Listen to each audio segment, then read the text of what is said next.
So with Northern Lights College here in Fort St. John, this is the only campus out of the 5 or 6 campuses we have regionally that offers an oil and gas program. Other campuses offer a lot of the different trades, but we're located right here in the heart of the Montney. The Montney is a big play right now. It reaches all the way from Grand Cache in Alberta through Grand Prairie and all the way up to Fort Nelson. So it's quite a big reservoir. And so our mandate is to make sure that we're feeding industry the amount of trained up people to meet their demand as they expand their operations. And so with the oil and gas program, a lot of the operators are good for working in small facilities or out in the field. And for the gas plant side or the bigger facilities, required power engineering certification. And so that's where we come in as well. So we teach the 4th class. The 4th class is a beginner level of power engineering. And after that, the student can either go on to take a higher level like 3rd class. A lot of the gas plants up here demand a 3rd class level. So once they have the 4th class, it's just continuous education on moving up the ladder. For those who are supervisors or foremen or superintendents of these facilities, usually demand a 2nd or a 1st class. And for those students that are motivated, could work mainly on their own. You can study on your own and challenge the exams through the Technical Safety BC. So there's different levels, 1st class being the highest in STEAM certification. So I'm curious about the students who come in and what they're looking for. I mean, you mentioned they know it's a great job, it's going to pay well, pay a mortgage, family supporting wage. But are there other things that you're hearing, and maybe there's changes in the students you're seeing now? They have like different things they're asking, that are kind of related to this whole, public license, social license, whatever. Yeah, I think most of our students have such minimum knowledge of the industry itself that they probably do not ask those questions ultimately, but we do, it is enhanced in the programs themselves. So regulatory is a big thing, and reporting. So that's part of our course objectives, is to learn a lot of this stuff as well. When they get to industry, they have to be able to fill the paperwork out. For example, manifests, anything that's trucked off site, it has to be manifest, where it's going, the direct route, what's being hauled, all the limits, and all the coding has to be done correctly. And so everything is tracked. There's no waste going somewhere without somebody not tracking it or knowing where it's going. So yeah, they learn about that stuff. I'm pretty sure that if I walked down Granville Street and I asked 100 people, what's the Montney, I would have 8 people saying it's a music festival. Yeah. And 88 would say, what are you talking about? So I just wanted, if you could just, in terms of, what is the sedimentary basin of Okay. What is this oil and gas reservoir we have, or the gas reservoir in BC especially, and what is the Montney shale, and what are some of the other shales, and what does it mean? So to describe how oil and gas is stored in the ground, when you talk about a reservoir, it's not like a big swimming pool underneath the ground. You just tap into and put a straw into it and suck it out. All this oil and gas is locked up in rock. So when you talk about the sedimentary and the sedimentary basin, everything on the eastern slopes of the Rocky Mountains heading east is all the debris over millions of years that have eroded off the mountains and settled onto what we refer to as the bedrock. So the bedrock is where your non-permeable rock would have been before any sediment was put onto that, right? So after that, when you get down to the basement onto the Earth's core, there will be no oil and gas. It all exists in this loose rock that was compacted from erosion. So if you take from surface down to the basement, you could, in some areas, have up to 17 different production zones. Where I grew up, there's 17 different production zones, or you may only have a few. So you think about where river deltas were and along the beach fronts where coral reefs were, and a lot of the erosion that happened during the time there was an inland sea, and they built these big sandbars and these big coral reefs, and then eventually they were buried, and all the life that was buried with it decomposes and turns into oil and gas, and then it migrates through the porosity of the rock until it gets to these big sandbars that existed, or coral reefs, and it's locked up in the sandbars and coral reefs, and that's what we have to drill into to recover the hydrocarbons. Now, If you look at a shoreline where there might be a river delta and you have a lot of wash coming down with the river, all the bigger sediment will immediately settle out. So you're going to have bigger pieces of sand and rock, which will allow bigger pores and porosity where some of that oil and sand can exist. If you go out into the lagoon, the area that would have sat between that and the coral reef, and where the water sort of gets trapped and slows down a little bit, all the really fine stuff like flowers and flower size of silts will settle out there, and then that was all compacted. But it also incorporates oil and gas. But because those little fine particles are so tightly bound, it's very difficult to get that oil and gas extracted out of that. Not like the bigger stuff with the bigger formations with bigger porosity. This is where fracking comes in. For us to get the permeability, which is the ease at which the oil and gas can flow through the rock, the formation open for the oil and gas to flow to the wellbore so it can flow to surface, we have to go down, and rather than drill vertically through the formation, they actually drill horizontally. And they can drill quite far horizontally. We can go 2, 3, 4, 5, even up to 10,000 meters horizontally. Once the well's been drilled horizontally, then we go in and we, under a lot of pressure, crack open that formation. They pump in sand into the cracks, so when you take the pressure off, it doesn't close up, but it seals up around the sand. That sand allows the permeability for the fluid to flow back to the wellbore, and basically that's what fracking does. Now, if we didn't have the technology to drill horizontally for thousands of meters, and we didn't have the technology behind fracking, then this wouldn't exist. This formation wouldn't be able to produce. This is the only way we can produce it. But by doing so, we're getting huge amounts of volume of condensate. Now, there's a difference between gas, condensate, and oil.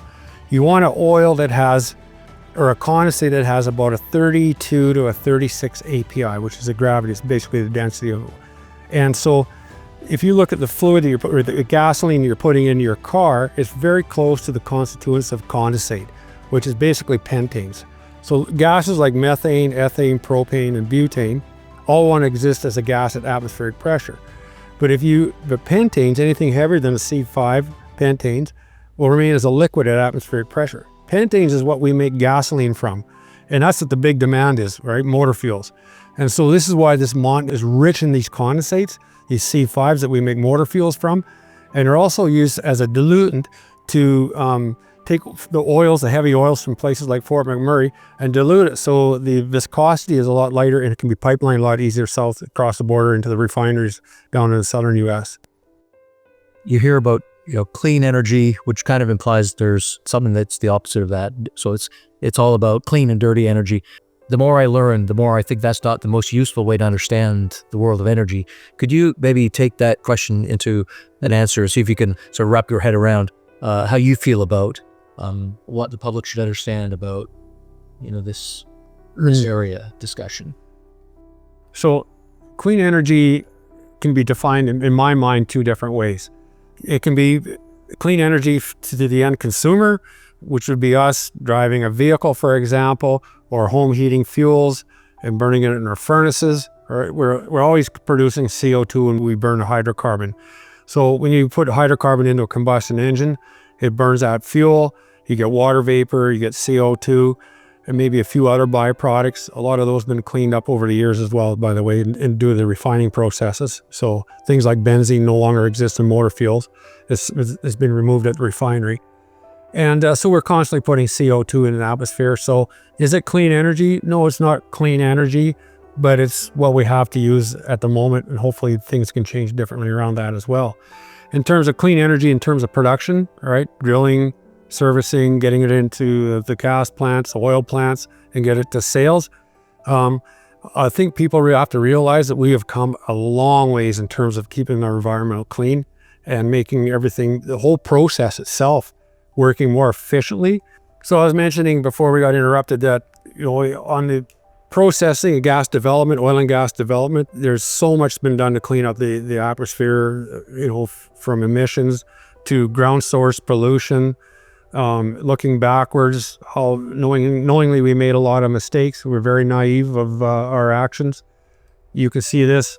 Dr. an old mechanic used to wash his hands in gasoline thinking nothing would be wrong with that, right? We know better today, right? So, safety-wise, environmental regulations, all the documentation that goes in place that has to, for us to get permission to produce our oil and gas is way more strict than it was in the past. It's always been monitored.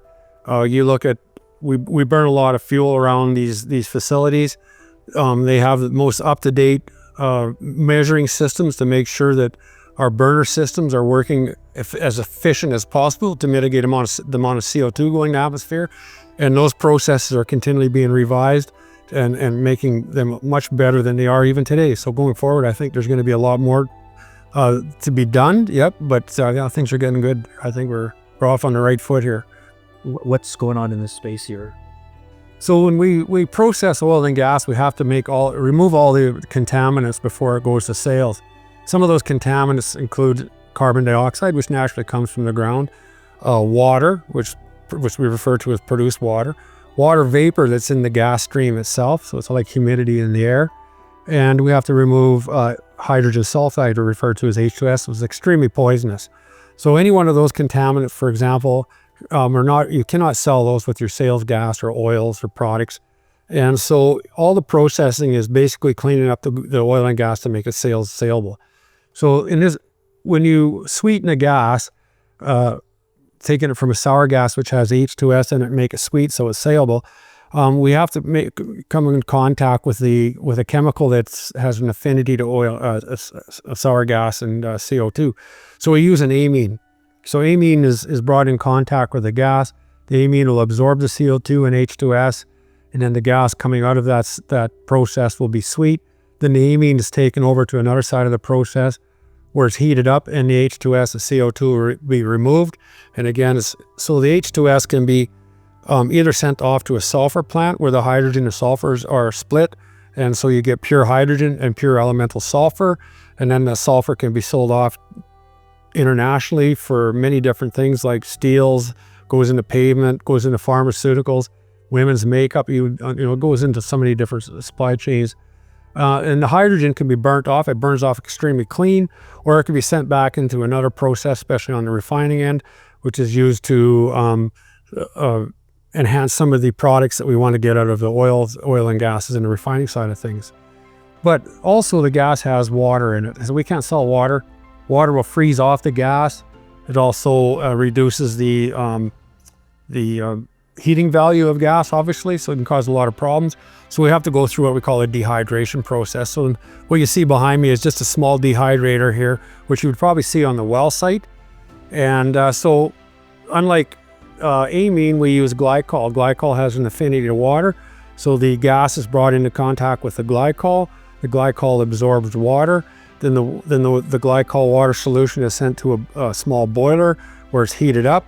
The water will boil out of the glycol, so the glycol is purified to be sent back to the process to absorb more water. And then that water used to be vented off the atmosphere. So you might have drove around Alberta 20 years ago and seen these well sites, and you would see what you thought was smoke was probably steam coming off one of the process buildings there. That was water being evaporated out of the gas stream. Due to environmental regulations and benzenes being such a nasty chemical that's naturally in the gas itself, it's carcinogenic. We no longer allow that water to go to the atmosphere. It actually goes into a condensing tank where it's condensed back to water. Then that water will be picked up and it'll be sent to a plant where it's re-injected back into the formation from which it came from. So we're no longer polluting the atmosphere with vaporized water from the gas stream. There's been some technology breakthroughs like directional drilling and sonar, or sensing of what's down there, and multi-directional drilling that have completely changed what you see in the surface and the economics and everything. And I'm not sure that's understood at all. And I don't know how you come at that, but maybe from a personal story, I'm sure over your career, there's been all this change. And you kind of referred to that in some of the other questions. So maybe in terms of the most, breakthrough technologies that we've seen in terms of the drill bits and the advances in deep drilling and that, maybe just give me a little brief history. Again, like I'm 10, 12 years old. Okay.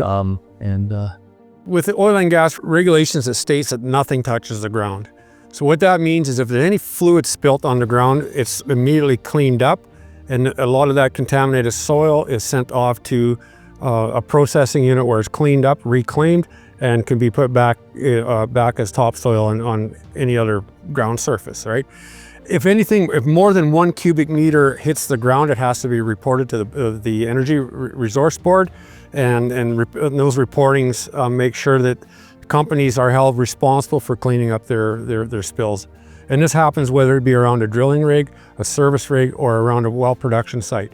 So the deal is nothing touches the ground. In the past 20 years on the drilling side, they used to build a sump, a big hole in the ground. All the chemicals, the drilling fluids were put into the sump, and then when the drilling rig was completed, they'll come back and what they do a thing they call a squeeze the sump. So they just mix it up with the dirt and then basically cover it. That's all in the past. Everything is tanked. Everything goes to tankage now. Nothing touches the ground. When the well is completed from the drilling side, all that fluid is sent off to a processing unit where it's cleaned up and either reused or reclaimed and made environmental friendly again. So in the background, you'll see a flare stack, which is common to all processing units, oil and gas processing units. And in the past 20 years as well, they've tightened up on regulations about flaring. So in the past, all well sites would have had a flare stack with a pilot light was continually burning. And they've now eliminated that, and they've rebuilt and redesigned these flare stacks. If gas goes to atmosphere or has to go to atmosphere, it's automatically lit. Any gas that's flared through a flare stack has to be accounted for and reported. If you have a gas plant upset and you're at major flare status, until the plant situation is put back to service, then all that is reported. And when we talk about reporting, we're talking about the amount of sulfurs and CO2 that are putting in the atmosphere. That has to get reported back as well. If it goes on too long, the Energy Resources Board could actually fine or shut down a company for ultimate amount of pollution. When this is in operation, you shouldn't see a flame there at all. Now, some gas plants are allowed to have a pilot flame there, so that if it does go to flare on a major upset, then we immediately burn all the waste gas off. But most sites only have an electronic igniter up there, so as soon as something goes wrong, and the gas sees, and it sparks every 30 seconds. It's on a battery, with solar panel charged, and it continually sparks. And if any gas hits that spark, obviously it lights, and everything is flared off. So we're not putting raw gas to atmosphere. I've really enjoyed this conversation. I didn't know what to expect when we came here, but I have so many questions for you. So I think it's fair to say that there's a lot at stake. The public finances of the British Columbia government are predicated. LNG is a big factor. Yes, they have all the environmental, climate things that they're dealing with, but the reason they're doing it is because there's enormous benefits to the economy. That means that an educator has a huge responsibility in this. And I wonder how you feel about that responsibility. Do you wish that you had more opportunities to reach people, or would there be anything that would help you to succeed in this collective mission to keep the benefits but mitigate the downsides if there are any? Well, I can tell you from my experience, and I started in industry back in 1977, and most of everything that we just finished talking about, there was really no regulation. Things were just done haphazardly. Safety was not a big concern. Any kind of environmental damage wasn't a big concern.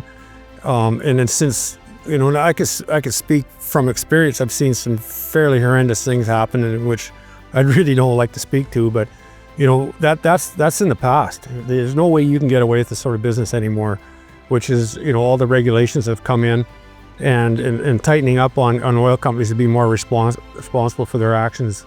So for example, going back to the drilling site, when you're drilling, most of your waste products, anything from oil cans to grease barrels to cable to whatever waste was left over was just buried in a pit. Drilling bits would come along with a cat, dug a hole, buried everything, and drove away, and that was the day. And since in the last 20 years, since regulations have tightened up, they've gone back in and reclaiming a lot of these sites and cleaning them up, right? And in doing so, they actually soil sample all through the location, around the location, and if they find any contamination, it's reclaimed, cleaned up, and can be actually, the soil can be reused once they've reclaimed it and cleaned it up. So, it's environmental friendly to the ultimate degree in today's world. So that's good to see. I live in Vancouver, where scarcely a week goes by where I don't see something in media or in social media that alarm bells about methane or fracking or water or seismicity. These are all things that come out of the technologies of drilling and producing gas, but they seem to be kind of pulled out and used to frighten people. And these concerns seem legit, but at the same time, what industry is doing is legit, but we just don't hear about it. Right. So on the fracking end, I think people have to realize that we're not fracking close to surface. A lot of these wells are, 2,000 meters or more deep, so they're quite deep underneath the ground, and it's not affecting the groundwater per se through fracking. And I know we hear a lot about fracking earthquakes. That is one of the negatives of fracking. And but on the other hand, they use a lot of our freshwater resources to frack, but also they're using all wells produce water when they're produced. And that water is usually re-injected back into the formation from which it was produced from, so it's recycled. But in today's world, they use a lot of that produced water for fracking. So there's a big demand now for produced water to mitigate the amount of fresh water that's being used. So on that end, I think there's still some things that could be done. Personally, I don't agree with the amount of fresh water they're using. With the way things have been going up here, especially the last 3 summers, it's been so dry. Any bit of water being wasted and into the ground under a fracking situation is probably not the best. Now they've got some sites. I know Shell had Grand Birch where they were using municipal gray water. Yeah. And is that kind of thing scalable? Is that going to be able to address these concerns about fresh water, do you think? Yeah, I know that they've been using as much gray water as they can get their hands on. They use a tremendous amount of water during their fracking operations, but all that water is brought back as well. But once it's been down the wellbore, it's going to be contaminated with wellbore minerals and hydrocarbons. So yeah, it's all pulled back during the flow back after the frack and is reused.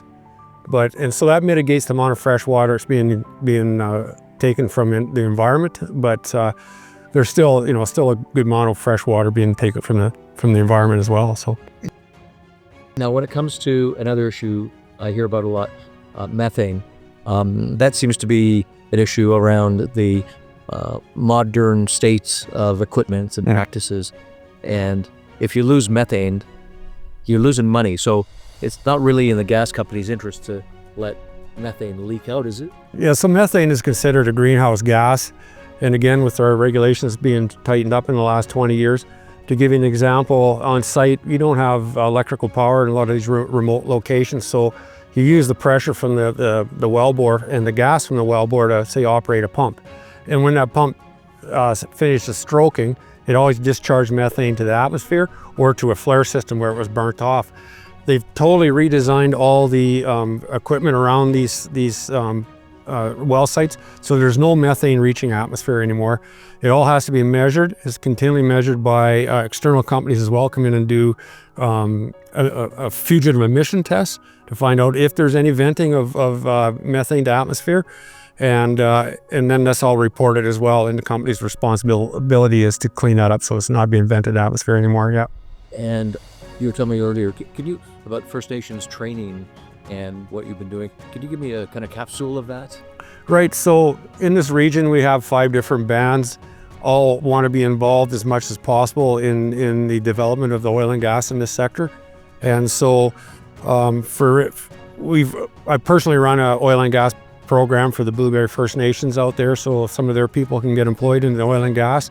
It's been deemed very successful. So with my program, I'm seeing Indigenous people enter into the college. We're working firsthand with First Nations to help them get educated for these different sectors in oil and gas development. So everything's going fine there as well. Mm-hmm. And how about women coming into the industrial workforce? Is that a thing? Oh, absolutely. So I've been running this power engineering program here for 5 years myself, and there hasn't been a year where I haven't had female students in my class, as many as 5. We also run what we call a dual credit program. So kids that haven't graduated from school but are in grade 11 or grade 12 can get credits and come over taking either oil and gas or power engineering. And they leave their high school with a certification and go directly to industry. So and I get a lot of females, a lot of Indigenous people coming into our classes, and all been very successful. Very, very high employment rate here as well. So most of my students have been employed within the first 8 or 10 weeks of completing the program. So if they come out, they've got a high school education, they've done a course with you, what will they be making after 1 year, 5 years, maybe 10 years down the track? So an unfortunate part about the workforce up here is mainly remote. So you're going to have to stay in camp. They do a 7-and-7 or a 14-and-14 rotation, so you're away from home quite a bit.